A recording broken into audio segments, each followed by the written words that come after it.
وہ کب دین مصطفیٰ کو سیکھا ہے, کب دین مصطفیٰ کو جانا ہے.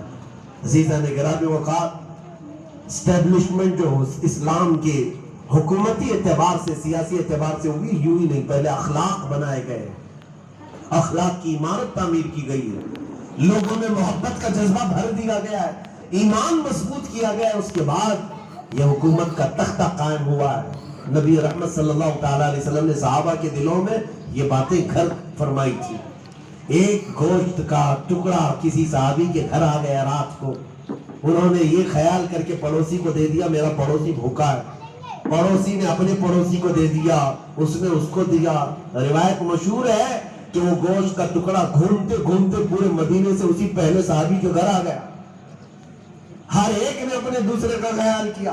یہاں کون ہے ہم میں سے, کون ہے ہم میں سے یہ چیزیں خیال کرتا ہو؟ ہمارے دلوں کے اندر کٹرتا بڑھنے لگ گئی, کٹھور ہو گئے, چھوٹی چھوٹی چیزوں پر کمپرومائز نہیں کر سکتے, کسی دوسرے کو ہم برداشت کرنے کی طاقت نہیں رکھتے. تو یہ اسٹیبلشمنٹ آسان نہیں ہے, آسان نہیں. دنیا نے یہ دیکھا ہے, میں آپ کو چلتے چلتے بتا دے رہا ہوں, افغانستان میں مولوی لوگ یہ چاہتے بھی تھے, ظاہر سی بات ہے ان کی خواہش تھی کہ اسلامی حکومت آئے, تو طالبان کی جماعت کھڑی ہوئی اور 90 میں پرانی حکومتوں کا صفایا کر دیا, رشیا سے لڑ کر کے وہ حکومت حاصل کر لی. لیکن حالات ایسے تھے کہ کس کو کیا بناتے, دنیا چلانا اور حکومت چلانا یہ صرف اور صرف سوچ اور صرف ذہن سے نہیں ہوتا. اس کے لیے رسول کریم صلی اللہ علیہ وسلم کی پوری سیرت پڑھو. صحابہ میں پہلے حضور نے کیا چیزیں پیدا فرمائی, 4 سال نہیں چلا پائے تھے اور دادا آ گیا امریکہ آ کر کے ان کو تہس نہس کر دیا, ختم کر دیا, اور سب ٹوٹ کر بکھر گئے. اب کی کیا سچویشن ہے اس پر میں بھی کلام نہیں کرتا, اب کیوں آ گئے, دوبارہ آئے اور اب کیسے چلا رہے, پڑھ لکھ کر کے آئے 20 سال. لیکن عزیزان گرامی وقار, کسی بھی نظام کو چلانے کے لیے صرف کٹے پر بیٹھ کر جو میٹنگیں جو ہوتی ہیں یہ کافی نہیں ہوتی. انسان بنائے جاتے ہیں, انسان بنائے جاتے ہیں. صرف ایک چھوٹی سی مثال میں بتا دوں, اللہ کروڑوں رحمتیں نازل فرمائے خلیفہ سلطان عبد الحمید ثانی پر.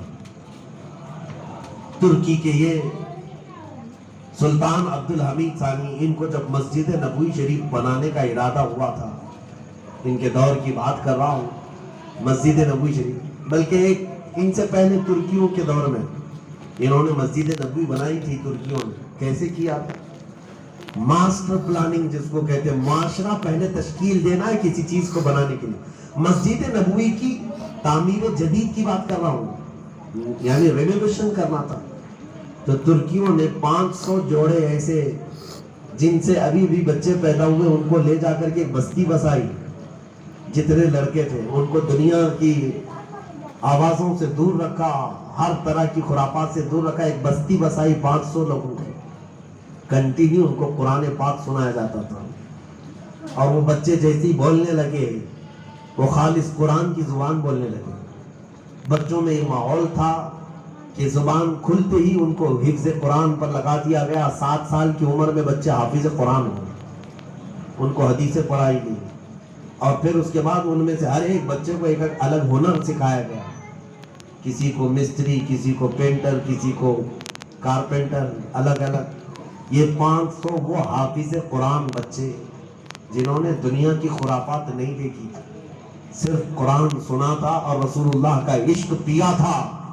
یہ پوری جماعت تیار ہوئی. جب یہ جوان ہوئے تو ان کو لا کر مسجد نبوی کی تعمیر جدید کا حصہ کیا.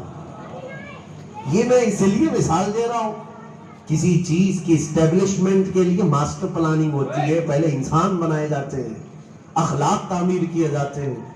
آج آپ یہ سوچ رہے ہیں کہ ہمارے بچے آوارہ رہے اور کل حکومت اسلام آ جائے, یا آواروں سے کیا اسلام چلے, ان بد مزاج ڈاکوؤں سے کیا اسلام کی حکومت کا اسٹیبلشمنٹ ہو سکتا ہے. آپ اپنے بچوں کے اخلاق پر توجہ دیں, ان کو وہ ماحول دیں کہ یہ خود کھڑے ہو جائیں گے انشاءاللہ العزیز. نبی پاک صلی اللہ تعالیٰ علیہ وسلم کے اس مدینے میں پیدا ہونے والے بچے سے لے کر بوڑھے تک جو آوازیں تھی وہاں پر کیا تھی. اسی لیے میں آپ کو کہتا ہوں, ایک ایگزامپل دیتا ہوں, دل جب نرم کر دیے جائے تو آدمی ہر چیز کر سکتا ہے. یہ اسٹیبلشمنٹ کا اگر وقت ہے تو سنو, ہمارا محلہ برسوں سے ہو سکتا ہے نشہ کر رہے ہو بہت ساری، حالانکہ تمہیں تو پتا ہے پہلے سے حرام ہے، پہلے سے پتا ہے حرام ہے، اس کے باوجود کر رہے ہیں. شراب بھی ہے، پتے بھی ہے، جوا بھی ہے اور ڈرگس بھی ہے. لیکن اچانک ہم کہیں کہ چھوڑ دو یہ سب چیزیں بری ہیں. ہو سکتا ہے کچھ لوگ مان لیں. کیا ایسا پاسبل لگتا ہے آپ کو؟ میں ناممکن تو نہیں کہوں گا، ایک لخت ایک ہی آن میں سارے لوگ چھوڑ دیں، نہیں لگتا ایسے.